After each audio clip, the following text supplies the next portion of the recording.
عافیت ایک ایسی چیز ہے کہ شاید اس سے زیادہ جامع بھلائی کوئی اور ہو نہیں سکتی.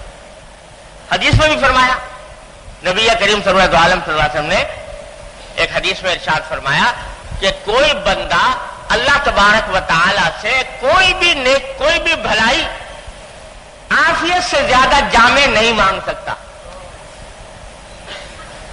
سب سے زیادہ جامع بھلائی انسان کے حق میں کیا ہے؟ عافیت.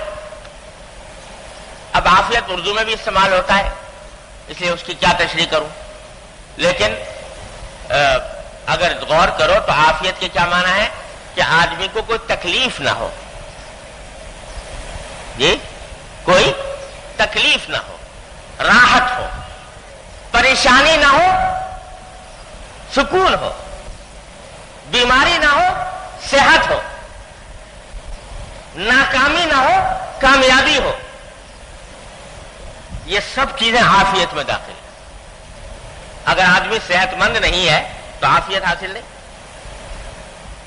اگر صحت مند تو ہے لیکن گھر کا ماحول خراب ہے, روز لڑائیاں ہوتی ہیں گھر میں, العیاذ باللہ, تو صحت مند تو ہے لیکن سکون برباد ہے, ذہنی سکون میسر نہیں, عافیت نہیں. صحت ہے, گھر میں سکون بھی ہے, لیکن کھانے کو روٹی نہیں ملتی, روزگار نہیں ہے, تو عافیت نہیں.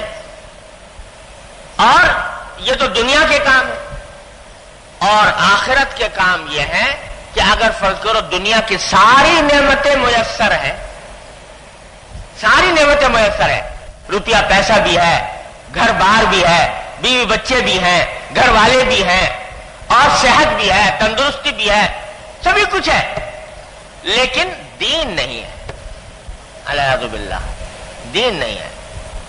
نماز کی فکر نہیں, اور حلال و حرام کی تمیز نہیں, گھر میں حرام آمدنی آ رہی ہے, اللہ تللے سے کھائی جا رہی ہے. نماز کا وقت ہو گیا, نماز کی فکر نہیں, جماعت کی فکر نہیں, رمضان آ گیا, روزے کی فکر نہیں. العیاذ باللہ, اللہ تعالیٰ ہر مسلمان کو اس بے عافیتی سے محفوظ ہے. یہ عافیت, تو یہ عافیت نہیں ہے, اس لیے کہ جو کچھ کھا رہا ہے ایسے حالت میں, یا جو کچھ برت رہا ہے, یہ تو جہنم کا انگارہ بننے والا ہے اس کے بعد. اس لیے عافیت کہاں ہوئی؟ عافیت کب ہوگی؟ جب دنیا کے اندر بھی سکون میسر ہے الحمدللہ, اور ساتھ ساتھ اللہ جل جلالہ کی طرف توجہ بھی ہے, اللہ تعالیٰ کے ساتھ تعلق بھی ہے, اس کے حقوق بھی ادا ہو رہے ہیں, اور معصیتوں سے, گناہوں سے اجتناب بھی ہو رہا ہے, اور اللہ تبارک و تعالیٰ کے احکام پر عمل بھی جاری ہے, نبی کریم صلی اللہ علیہ وسلم کی سنت پر بھی عمل جاری ہے, تو عافیت ہوئی. تو اگر ان میں سے کوئی ایک چیز بھی مفقود ہو گئی, عافیت نہ رہی, تو حضور فرما رہے ہیں کہ عافیت مانگو اللہ تبارک و تعالیٰ, عافیت مانگو.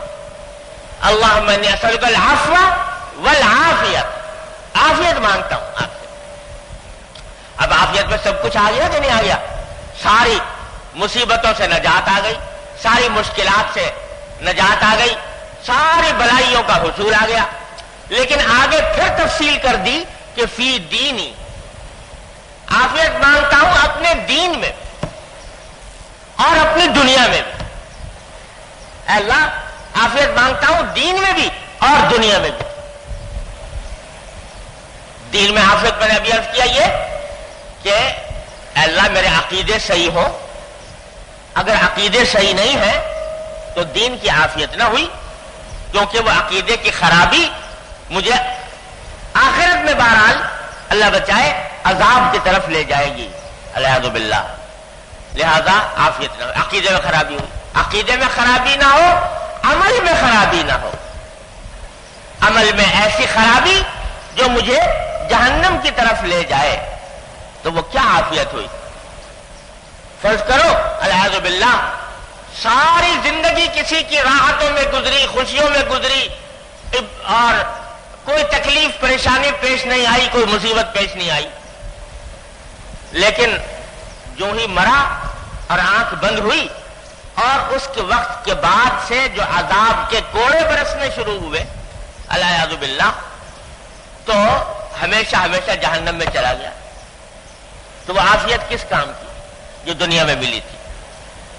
حدیث میں آتا ہے کہ ایک ایسے شخص کو قیامت کے دن بلایا جائے گا کہ جس نے زندگی بھر عیش و آرام میں وقت گزارا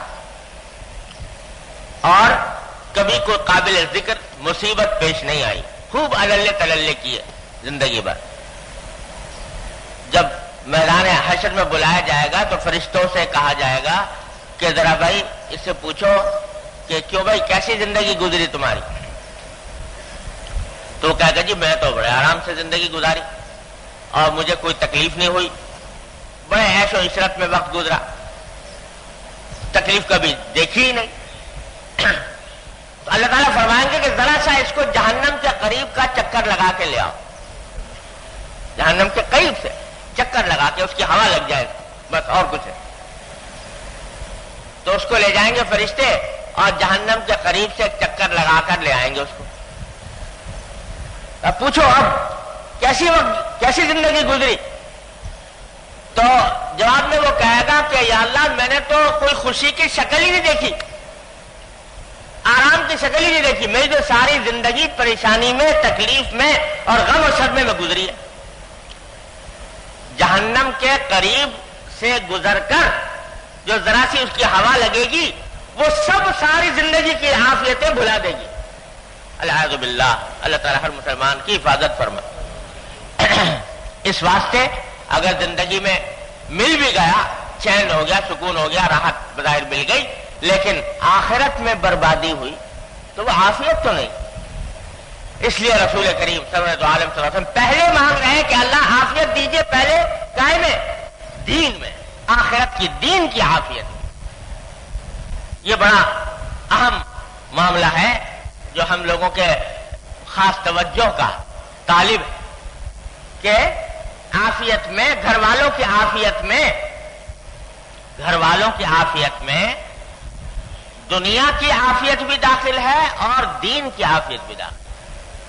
اگر دنیا کے اعتبار سے تو عافیت میں ہے بظاہر، گھر والے، بیوی بچے، بہن بھائی، ماں باپ، لیکن دین کے اعتبار سے عافیت میں نہیں ہے. عقیدے خراب ہیں، عمل خراب ہے، اللہ تعالیٰ کے حقوق ادا نہیں کرتے، حرام حلال میں تمیز نہیں کرتے، تو یہ عافیت نہ ہوئی جیسا میں نے عرض کیا.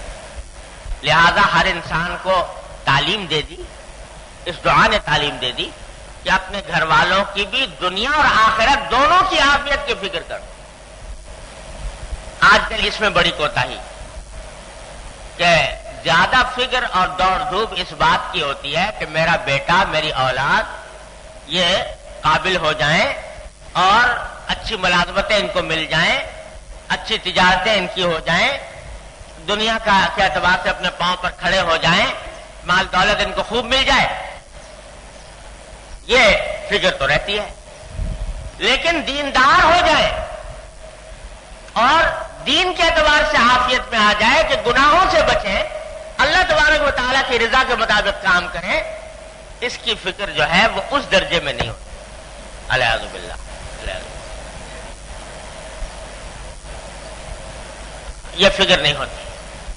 اچھے خاصے پڑھے لکھے نمازی بزرگوں سے تعلق رکھنے والے وہ اپنے اولاد کے معاملے میں بے پرواہ ہیں.